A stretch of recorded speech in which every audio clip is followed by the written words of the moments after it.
Hello and welcome to a brand new episode of You, Me, and a Mug of Tea. Today's episode is quite unique in its nature because the guest that I have with me, she is also, I think, she has given me a very unique podcast as well. She is one of my friends who is, how can I say?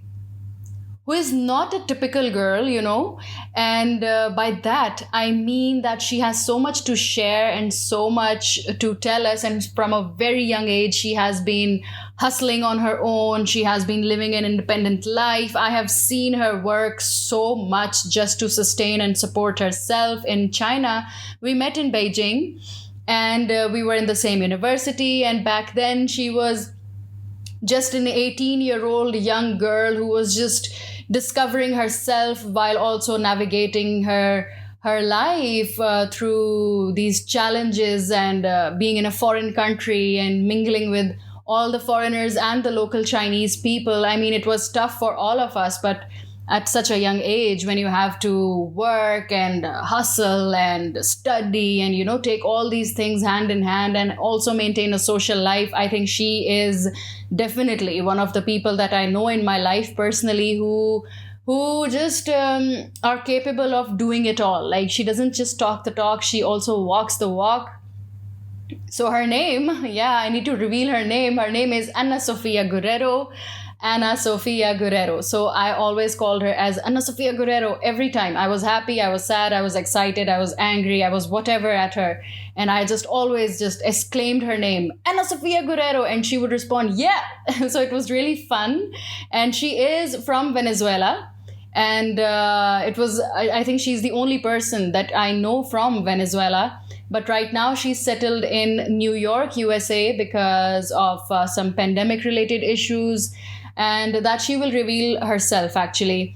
So this podcast is unique in its nature. How? Because she told me she has this really cool equipment because she is quite tech savvy and she loves to explore and discover and polish her talent. So she also invests in polishing her talents.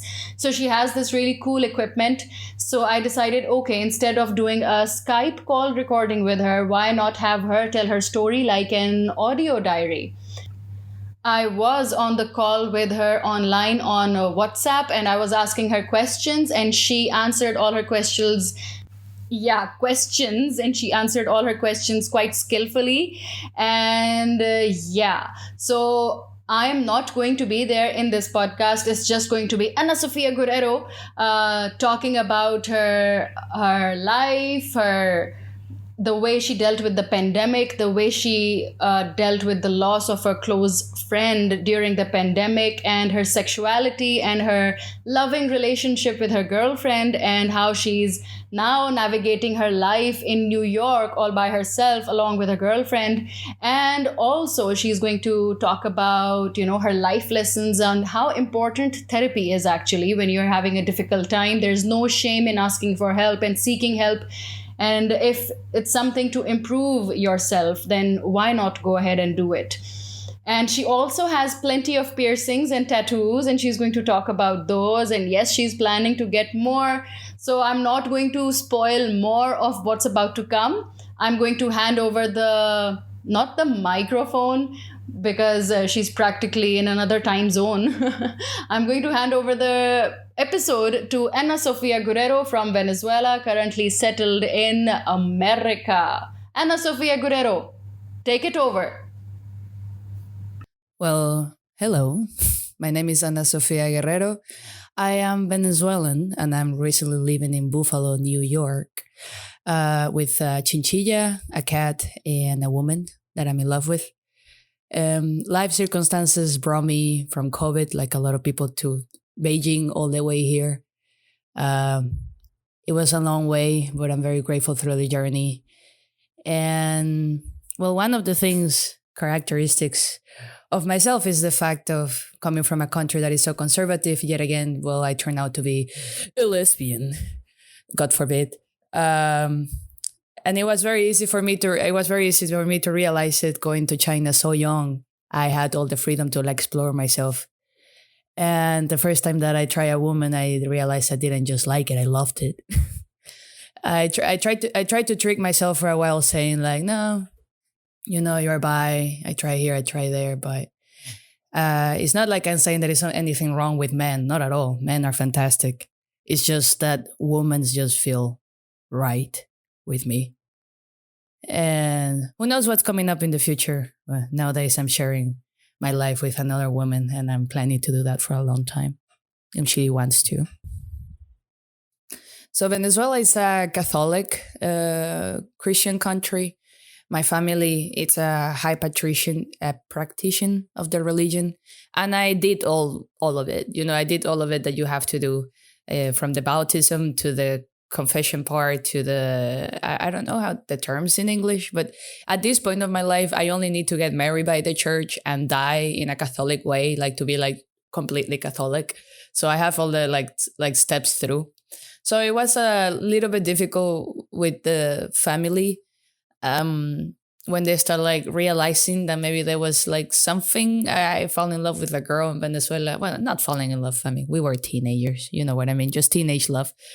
But there was this thing with another girl. Family started like freaking out a little bit. I think I had it way more easy than other families will do because I have an uncle who is gay, the brother of my dad who is gay, and he had it very hard. I think for me, it was like they getting frustrated, but then remembering they have a family member who is gay. So there is not such a big deal with that. So they were a little bit easier. For my mom, was easily harder to convince her about, gay rights. Yes, we should be able to get married. Yes, we should be able to adopt children if we want to, or like raise children if we want to. And transsexuality, I'm not transsexual, but everything that has to do with the gay rights. My family was trying their best to be understandable. It just took a little while, a little conversation, a little time of them with themselves to be like, okay, it's still our daughter and we love her very much. And this is just another part of her and we love her every way. So we need to love this part too. And yeah, so I had it easier than other people, I'm sure. When I started the conversation with my parents, I thought it would be easier to tell them that I was bisexual, one leg in, one leg out. So at the time, it was not that nice. My mom said something that really stayed with me for a really long time. She said something along the lines, oh, if you are bisexual, it means that you still like men. That means that I hope that in the future you're going to be smart enough. Which means that she hopes that in the end I'm going to still end up with a man. She actually does not remember she said that. And I had to remind her a while ago. We had this conversation and I remind her and she's like, I don't remember saying that. It's like, okay, it doesn't matter. But I mean, I'm not taking that away. Yeah, maybe, who knows? Maybe in the future I end up with a man. Like, we don't know the future, but it shouldn't care. Like, it shouldn't matter, right? Like, it shouldn't be a topic. I shouldn't even be like standing here having to like explain myself that I like women, because they should be completely normal. But of course, they still like love me very much. And they were like, oh, we will accept you anyway, blah, blah, blah. It was not, for my dad was okay. I think it was easier for him because his brother is gay. For my mom, it took a little more of time and work. And I was always like, I was very lucky because I was not in her house while that was happening, right? I was already living outside. So I didn't feel the struggle of my mother, but I'm sure it was a big struggle for her. The first time that I realized that I liked a girl, it was just a girl from my town. And it was very interesting when I think about it today, because at the moment, you do not understand it. I mean, girls, we grew up being more, more touchy with each other. It's not like boys, right? Like, we actually can hug and kiss and it's okay. It doesn't mean you like girls. But there was this girl and the sensations were different. But I couldn't put words into it. Like I was just like, no, she's my friend, right? Like, this is how friends are. And then after her, like, I was starting to feel funny with things in my secondary school. But then again, for me, it's like, no, this is how girls are, because we hug like this and we treat each other like this. And now that I'm like a grown up and I see back there, I was like, no, I was just being turned on by girls. and I was being awkward, and I wanted to be close, right? I wanted to touch, I wanted to be able to hug and touch, because I liked them so much. But at the moment, it was just so much confusion, and then eventually, very very organically, with this girl from my town, like we end up like kind of liking each other, and then without like saying words, once I stayed sleeping over in her house, and we kiss. But it was not like it was planned, right? It was not like, oh yeah, like, oh, today it's no, it was so organic. And then that happened, and then it was like, oh, and it clicked. It's like, I think I like girls. Yeah, like, but nothing happened other than that after like years later, when I moved to China. When I moved to China, and I had like all the freedom that comes by leaving your house, and then, yeah, just try. And I say the same thing I always say. It's like, and then I realized I don't like it. I realized that I love it. All right. I moved to China when I was 17, because I wanted to have the experience that my sisters had, that when they finished high school, they moved to a foreign country to study a language. They went to Canada, but my English was already okay. So after some going through some companies, I'm like, okay, we're going to do China. I was 17 and very naive. And I'm actually pretty happy about it, because I think I was so naive. I was not aware of how crazy the decision was, or how fucked up it was. It's just like, you're a little bit reckless, so you just like jump right into it, and just, I'm gonna do my best in this. And I was very naive and silly, and then Soundly Tune happened, and I was very lucky to meet like some really nice people, that like friends that welcomed me very nicely to like explain me how the city works. And I was just supposed to be in China for a year, so I wanted to do the best out of it. The decision changed when that was back in 2014. Like during the year that was in China, Venezuela started getting really, really, really bad, politically speaking, like really bad.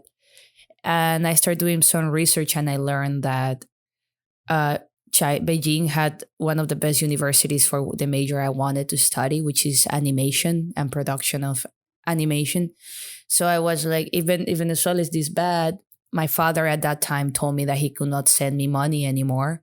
That was like halfway through my staying in China, because Venezuela was getting so bad. So he's like, if you want to study in China, this is what he told me. He was like, if you want to study your major in China, you're going to have to solve it yourself. Like, if you want to come back to Venezuela and study in Venezuela, he's okay. He was like, I can put you in the best university of Venezuela, but I cannot do anything outside Venezuela. So if you want to be there, you got to you're by yourself. That's something that he told me. So my reckless, naive mind, I don't, sometimes I think about what was I thinking about? Right. Like, but my reckless, naive mind is like, okay, I will figure it out.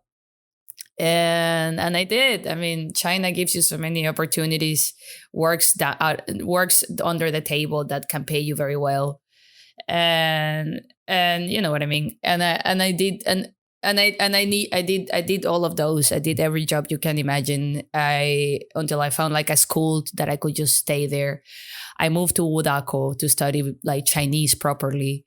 I did Chinese. I studied for my HSK already in Communication University, because I was like, I want to be close to where the major is going to be. I did the HSK, and I applied for my scholarship. My mother is a superhero, of course, because she handled like my scholarship papers in Venezuela, and that was crazy. And then I made it. I got my major, and I studied some great 3 years and a half of my major in China. Then the last semester was outside China, but it was some of the great years of my life for sure. Well, when we met, so the beauty of the 21st building, Guojiao, the international student building of the university, that there will just be these student gatherings outside it, either or close to it. And I was just new in the university, and I believe I still am, maybe more before than now, very, very sociable, like a fucking social slut. And then I just wanted to meet everyone, and everyone just seemed so interesting to me. And yeah, I had this longboard going on back in that time. I stopped using it, but yeah, at the time I enjoyed it very much, and I just wanted to meet all these people. You were in between, and it happens just between all of these little gatherings. It happened like we chit chat a little bit here, we chat a little bit there, and then eventually just like we start like just meeting up and just like talking and just having like a good time. I mean, I also very early in my university in communication university time, I started dating like someone that was like a very close friends for you. So that was also happening. Um, I think you actually came to me telling something along the lines like, oh, like I, I don't know, something like, this is a special person for me. So I want to know like who are you, right? Because he's like interested in you or whatever. Uh, yeah, yeah, it was something like that. Yeah, I mean, that was a really big waste of my time. So I don't like to think that because of that. I think that we could have still been very good friends even if that didn't happen. That dating experience that I had. But yeah, it was something along that was your approach, and then we just end up just becoming good friends. I guess. I hope. Yeah, you still have them all. I have more. I have one in my tongue right now. Yeah, I have a. Yeah, I'm gonna touch it against the microphone. Wait. Yeah, that was the sun.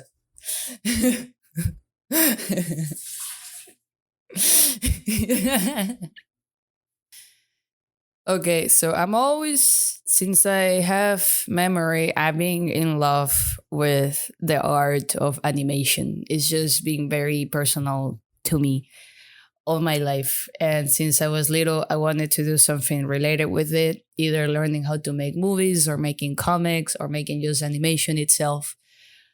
I just love it. Even though I think I never been truly just yet like good at it. I never had like a very formal education in arts. And in China, when you get in a university regarding art major, it means that you already been studying arts for like 5 years before that, just in order to enter to the university. And that was something that I did not had. I think I jumped right into a very complex level of animation and arts that a Chinese level, like I like to call it. But yet again, I am the luckiest person in the world because I had some of the greatest classmates and some of the greatest teachers that had a lot of patience in me. And I try my best every day. I try my best every day to like improve my art. I just love the idea of having I mean, it's kind of nasty when you think about it because it's almost like a godlike sensation because you feel that you have something that is dead or not, or it's just a material thing, and you bring it to life right now. It has, because that's actually the true meaning of animation. Animation doesn't come, people think that the word animation comes from the word motion, and it has something to do, but actually animation comes from the word animus, which is in Latin means something that has life in it. So you are literally you have the illusion of giving things life, and that's something that it gives me goosebumps just by saying that. And it's so beautiful to me, and I just wanted to learn it from the core. And I still, even though I did my animation films, from the university. I graduated. The first one was very difficult to me because it was during COVID. But my teammates had a lot of patience on me. I did my part, and then when I couldn't continue more because my mental health was not letting me do so, they took care of it, and that was great. But then my thesis animation, I did it by myself, so that was intense. But I think I can do much better.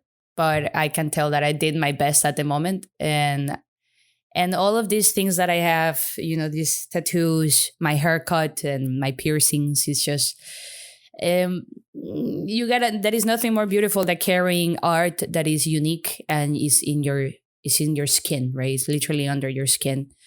And I have 3 tattoos right now and a couple of piercings, and I'm planning to do 100 more tattoos in the future. if I can. And I'm just in love with it. It's just unique. I think it has something also to do with like now it's in your skin, so it's alive, right? So it's also kind of like with the animation dilemma that I have. No, but I love it. And you just want to be a freak, right? Like, oh no, let's cut the hair and like let's put some piercings and like yeah. And then, but honestly, the piercings is just you do it once and probably you don't care about them anymore, but it hurts so much that now you don't want to take them out because it's like I don't want to go through that again. so, so yeah. My piercings, well, my ears have four tattoos in total. Four piercings in total. I have my thumb piercing going on, and that's pretty much it. And then my arms are tattooed, like both my left and my right arm in the shoulder are tattooed. And I'm scheduling the new tattoo by if it's not September, then December, hopefully. Yeah, I want to do my other shoulder, and I'm very excited. Well, my left arm tattoo is a crow. I'm gonna start with the other one so I can tell the crow story. So my right one, it's a beautiful piece of a owl in space. It's like in a galaxy, and but the thing is like it starts in my shoulder. So my plan for this arm is that it's gonna be the owl, which is an animal that is always being like a bridge between the spiritual and the terrestrial, right? So that's why it's like out of space. And it's gonna start transitioning down to Earth. So it's gonna be now the space. And then I'm gonna start, it's very galactic colors, right? It's like pink. And now it's gonna be like coming down to like greenish to Earth. And then to my hand, it's gonna go down to water. So it's gonna be more blue, right? So it's gonna transition of like the world, right? From the galaxies to underwater. And I want to put different animals in it. So I started with the owl. Then I want to put an ox, and then I want to put like an octopus. I still like thinking about in my hand, and then and that was that one. And then they have this beautiful crow in my left hand that was for a friend who is starting to do tattoos, and he wanted to give me as a gift. And I didn't really know what I wanted, but given his style, I knew that I needed to pick something black and white. And at the time, I was practicing my therapy. I did therapy throughout my quarantine, which is one of the best decisions I ever made. I was doing my therapy, and my therapy was teaching me some meditation. And to do meditation, I had to be in the balcony of the apartment building in New York. So I was just in the apartment, I was meditating, and there used to be a lot of crows, right? And then at some point, I was thinking about, I don't know, I had some thoughts, right? Because that's meditation. You're like focusing on your thoughts. And I had a sad thought. Like I thought something like that it was sad. And then at that moment, a crow started singing. And then when I heard that, my mind started thinking like, was it the crow start singing because of my thoughts, or is because of my thoughts I start realizing there is a crow there? Because we relate crows with sadness and death and things like that. So of course the logic is like, of course, because I'm aware of my sad thoughts, I'm also aware that it's a crow. So I did that. I don't know. It was recently when my friend asked me the tattoo. So I was like, oh, let's do a crow, right? Like, let's put that in there. I have to admit that I have a few scars in that part of my arm. So I wanted to cover them. So it's interesting also to like cover them with an animal that represents a lot my therapy era. And so that's what I did. And the other one is an abstract tattoo. It's just the beginning of the piece. This guy wants to do like a whole thing in my wrist. I don't even know how to explain you how it is. It's just very abstract. It looks very like native, like Indian, and once again, it's just me being a guinea pig. Like, oh, you want to practice? Sure, take my arm. So that's what he's doing. No, it's beautiful. That same man is gonna be the guy doing my shoulder next. and he wants to do a big piece on my shoulder. I'm trying to push him to do color because he wants to be a colorist, but he doesn't do it because he's afraid of it. So he's like, let's do some color. And he uses a lot of pinks, which I like, pinks and grays, and it's very interesting. And I hope that I can get that tattoo this year.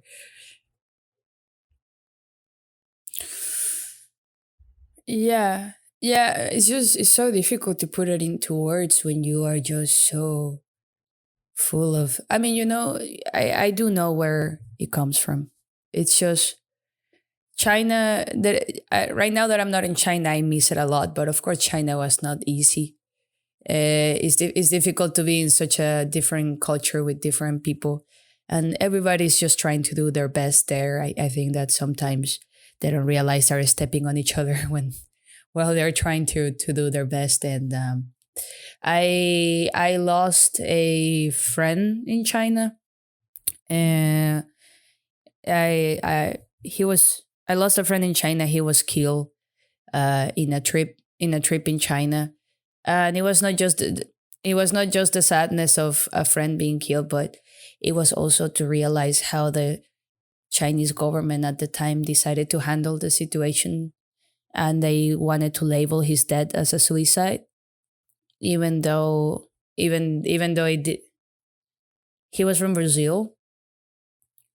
He was from Brazil, beautiful boy, wonderful boy, and he was in a trip throughout China with his boyfriend, and it was during vacation, so we didn't have many people in the university. The offices just open like on Wednesdays in vacations, and so the boyfriend really needed help. And at the time, the only ones in the university were one friend, one of my best friends today.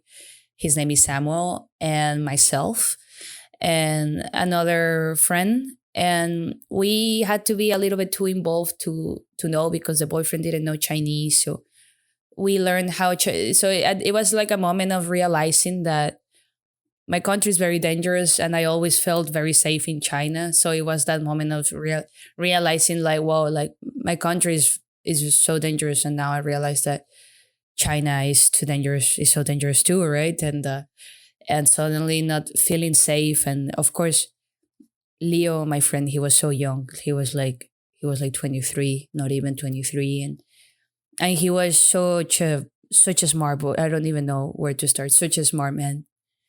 And then that happened, and of course it hit really hard. I didn't know how to process it at the moment. At the same time, I was telling myself I had no right to be so sad, because I'm not a family member, right? I'm not like, imagine, for my mind it was always like, oh, imagine his mother, how she's feeling right now. So I was not giving myself the permission to just like really be sad about it. And then that happened, and it made me learn so many things about China, and made me learn so many things about myself. I was already a little bit unstable at the moment, throughout some heartbreaks here and there. So when the pandemic hits, I saw, if I have decided to stay in China, just stay in the university throughout the pandemic, I probably will have not make it, because I was really unstable. And I got to New York because my family was like, you're going to stay the pandemic with your sister. And my sister saw me how I was.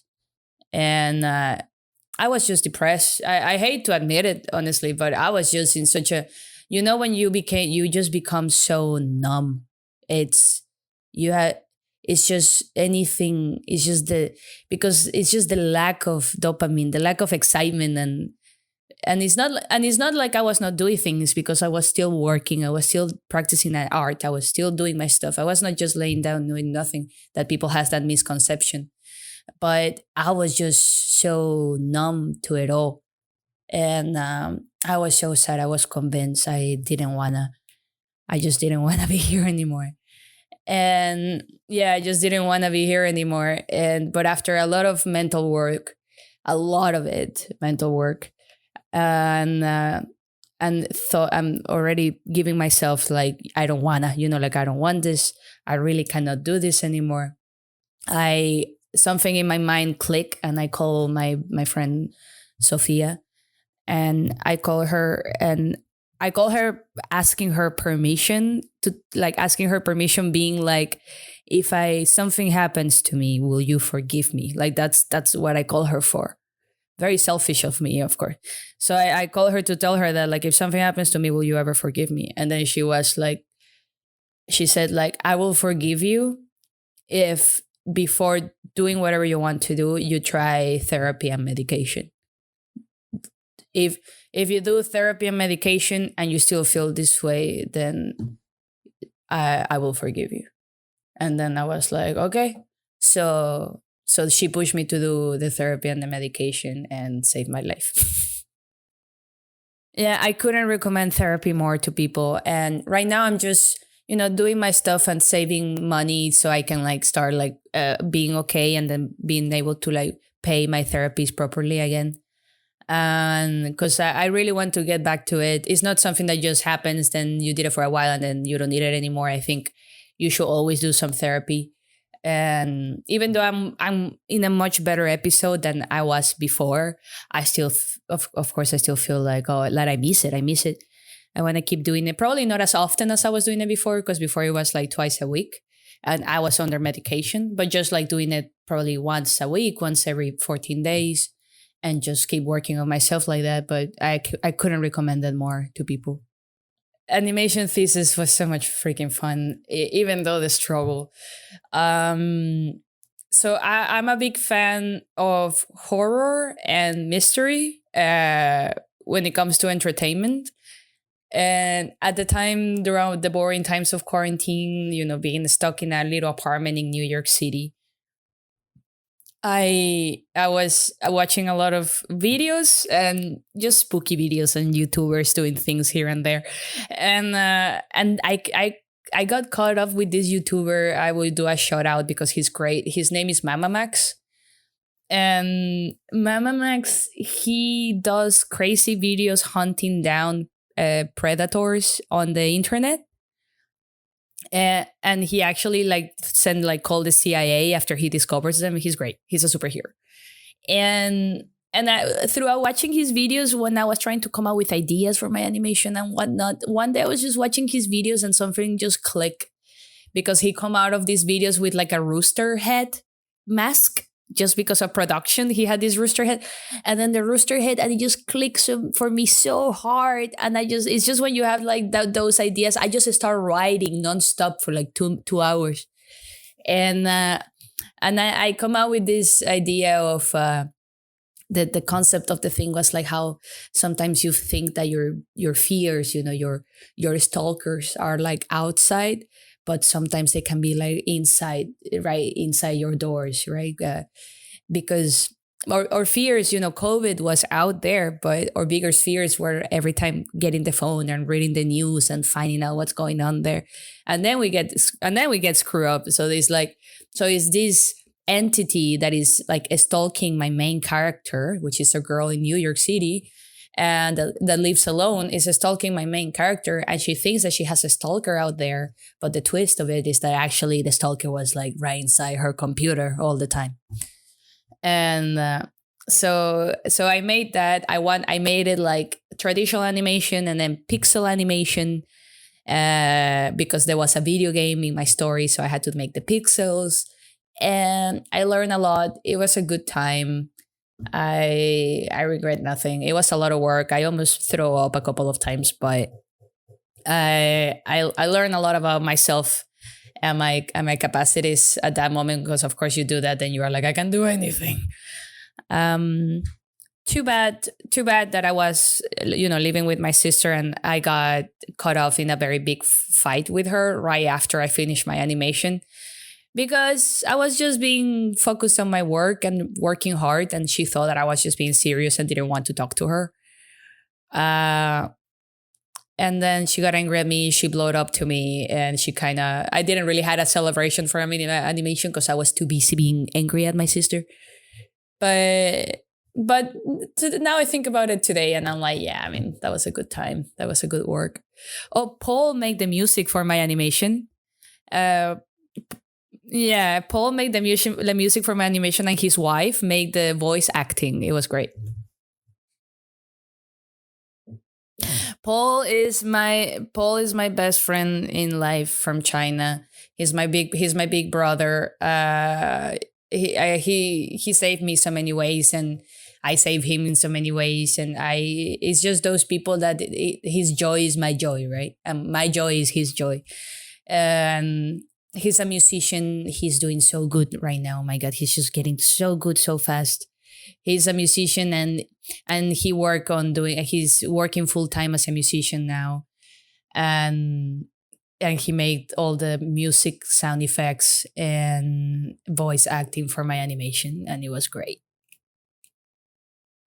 Yeah, it makes sense. Thank you, thank you. You're making me blush a little. That it makes me blush that it comes from you because I respect you so much, and then you say that it's like, oh Jesus, stop it. Yeah. Okay, I'm gonna put it this way. So it happened in Venezuela in a similar way that happens in China.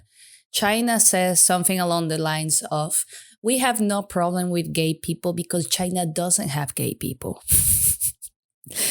So in Venezuela, and I quote that from a teacher. I didn't come out with that.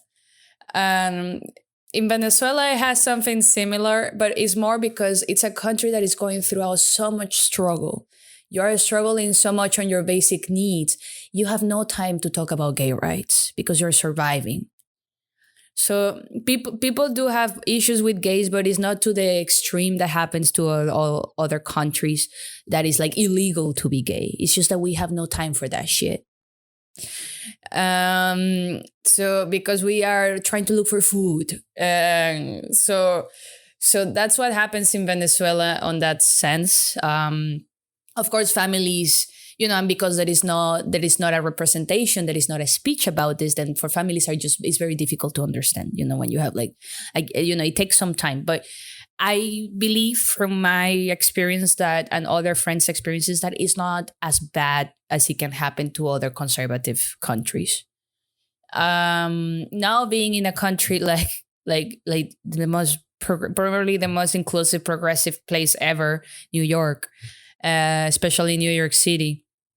Well, it's insane. I mean, that is when you realize like, whoa, this is a first world country because they have time to talk about this, and this we have time to talk about this and these issues, and that's great. Nonetheless, I do have a non-popular opinion. I do not like the sense of community on this because there is nothing more different than a lesbian and a transsexual, or a gay or a gay and an asexual person, and they're putting this community all in the same box. And I think that shouldn't be like that because there is nothing more different than all of these people on the same box. And then it kind of triggers me on that sense, and that's why I say it's like a non-popular opinion, because we shouldn't have these things anymore of coming out of the closet and as things like that, because there shouldn't be no closet. They should be the same as me just saying like, oh, I'm straight, oh, I'm gay, oh, okay, good for you, keep going for your life. So when it gets to the point that there is people that their sexuality is who they are and not just a fraction of who they are, because it triggers me a little bit, because you are much more than just a gay person or a lesbian, and I also don't like that they put us all in the same box, because we're all very different and we all have very different struggles. You cannot compare the struggle of me as a lesbian to a transsexual person, because the transsexuals are the ones having it the way harder than anyone. So that's why it's like, don't put us on the same box, right? So I don't like this sense of community. I don't like they're putting us all in one same label because we're so different. LGBTQA plus. Lesbian, lesbian, gay, bisexual, transsexual. What else? Questioning. Asexual, and whatever comes next, plus. Yeah, Thank you. Yeah, that's the other issue. Is like, yeah, if we then you want to be so accepted, but yet again, you love to be so different. It's like no, you like you. It's like a little bizarre. It's morbid. It's like no, I want to be different. I want to be because I'm from the LGBTQ, and it's like so it defeats the purpose. It's like no, but I thought we are trying to normalize in it. I do some deliveries on my free time. I have a bicycle and I go out to do delivery. And I listen to a lot of podcasts while I'm doing that. So and I'm gonna so currently and what made me make the final decision of working hard to stay in the US is because the US government made a opportunity for Venezuelan immigrants to stay legally in the US for a year and a half or over a year.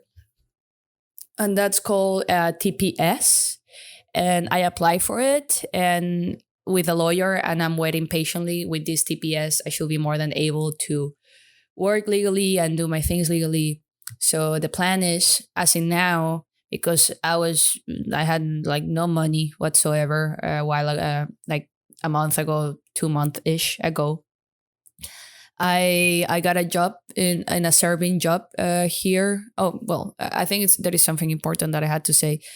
Throughout my stay in New York, I met a girl, and I like her very much, and I like her very much, and we were talking, and she's in Buffalo. I was in New York City, and she was coming over to visit, and sometimes I was going over to visit, and then one day I was supposed to come over to visit. And then I asked, she wanted to, and then she was asking me like, so when are you going to get back? And I told her like, I don't know, for how long are you okay like having me there? And then she said just like, so what if you don't go back? What if you just stay here? And then I asked her, I mean, if you can help me get a job while in my current status, of course I will stay there. And she's like, okay, I will get you a job. So she helped me find this job at this serving job in this restaurant. And so far, so good. I'm blessed with very nice coworkers again. And I've been working so much. You have like no idea the working hours. And I've been learning so much about life throughout. You learn a lot when you do a serving job because you learn so much. The way that people decide to treat their servers at a restaurant tells a lot about human behavior.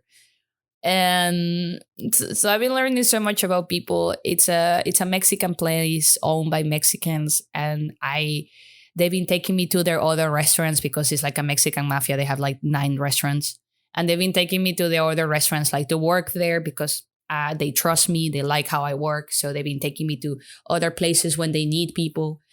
And they actually offer me an opportunity right now to be manager, which I'm considering. And yeah, I still struggling because that's like a compromise, and I don't know because my plan is always being like I'm gonna work very good, I'm gonna work my best, I'm gonna save the money that I need to save, and I'm gonna do my legal process. I'm certifying, I'm like verifying, legalizing my diplomas that they just arrived from China. I'm gonna legalize it, I'm gonna certify them, and when I'm more comfortable, I'm gonna like start applying for animation companies here. And when I get the papers through that I can work legally, I'm going to apply for the animation companies here. So, that's like my steps. So now that they ask me a position of manager that is so much more compromise, I am like, oh, I respect it. I appreciate it so much, but I don't know. So I actually need to tell them something today about it. Because it's kind of, I still have my goal of like this is just like the job. You're doing the best you can in your job because you should always do your best in your job no matter what. And I'm doing the money that I need. But your goal is animation. Your goal is arts, and then so you're sacrificing a little bit. I'm sacrificing a little bit my today for the sake of having the time tomorrow, right? Because it's very difficult to sustain yourself with arts. So if you are not at least a little bit stable economically, then you shouldn't be doing arts. You first should like make yourself stable economically, and then you can go back to your arts. So that's why I'm like doing. So I'm trying to really think like keeping your goal. My boss say that it's completely okay if you don't want to do it. Like you can still doing what you're doing today. We just giving you the offer. So I'm like, okay, let's keep on your goal. We're in the city of Buffalo. I'm doing my best here right now. Let's follow the steps, and then I can just eventually do my arts, do my work. And I need to go back to practice arts because it's been a little while, honestly. A little. I mean, it happens. It's a creative block, right? You get a creative block. It happens. It can last a couple of months. For some people, it can last years. So I'm trying to get back from that creative block. And it's okay. I'm trying to don't be hard on myself before I will be like, yeah, before I will be like, oh, you idiot, you're not drawing, you're not editing, you're not doing shit. But right now it's like, no, you're doing exactly what you need to do right now. And when the time comes, you're gonna be ready for it. So yeah, that's where I'm standing today. And if it wasn't because of this girl, I don't know, man. I don't know where. I don't know. I'm so lucky. That's what I thought. But my girlfriend has been working in serving for like many years, and they told me like it's not necessarily the money, like because in serving you can make some really good money because you make money with tips. When you're a manager, you don't make money with tips. You have a higher salary, but you don't have the tips anymore. So I also thought that I'm like, of course, if it's better, but then my girlfriend is like, it might be better in the long term, when you compromise yourself longer with this company and these people and who they are, but not for the short term. And that's what I'm aiming for, right? So that's why I'm in conflict right now. I'm really deep in thought about it. Believe me, like my girlfriend is like, are you okay? And I'm just like looking at the ceiling, like, no, I'm just thinking about it. Yeah, another adult decision, like, damn it. And honestly, everything that nowadays we have a cat and we have a chinchilla. And I don't know, we always joke like everything that we do is just so the cat and the chinchilla can have a better life. So it's like, oh no, but I want to buy Henry, the cat, like a castle or something. And he's like, I gotta get the manager job or something. My girlfriend is here just laughing. I heard a very fun quote the other day that said something along the lines of, I have seen beautiful things and I have seen things that are not that beautiful. And what I know is that I remember none of them.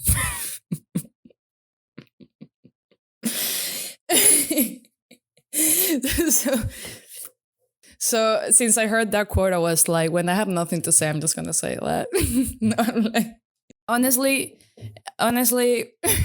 now more serious, in a more serious note, I heard another quote. No, that is the time is always, whether you're religious or not, time is always perfect because time cannot be changed. So there mostly has to be perfect.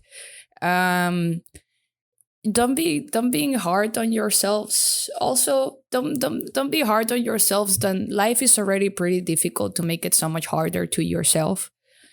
So that's why also don't be a victim of like you feeling different, because life is already hard. So the worst thing that you can do is to victimize yourself and make it harder than what it already is. So don't be victims, and put on the time, on things, because things are not just going to work out by themselves. Put on the time.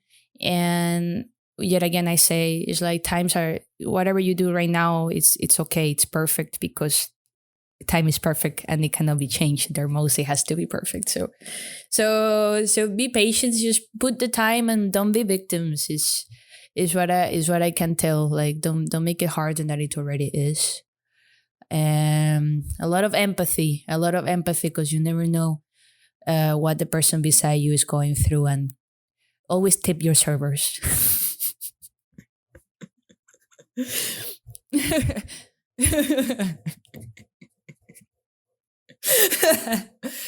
No, for real. Always tip your servers because you guys have no idea what's going behind in a restaurant. You guys don't. Well, this was it. This was Ana Sofia Guerrero speaking to us, and I'm sure you had a lot of takeaways from what she spoke about. I personally was in shock and awe when I was, talking to her. And she has grown so much as an individual. I remember a really goofy and, just a carefree, not exactly carefree, but just, like talking to everybody, trusting everybody kind of a girl. And now she sounds so mature. And even during the call, I was just so shocked. And I kept on telling her that I cannot believe I'm speaking to the same Ana Sofia Guerrero. And she's also proud of the woman she's become today. But, evolution is a process that keeps on going on within us, and the way she's handling it, the way she's evolving, I'm so proud of her. And all the best to you, Ana Sofia Guerrero. May you get the best in life, and I am planning to have you host another podcast for you, me, and a mug of tea, because you just have amazing things to talk about. Thank you, Ana Sofia Guerrero, for giving us your time. And thank you, listeners, for tuning in. I will be back next week with a new guest and a brand new episode. I would love your feedback if you have any. And subscribe.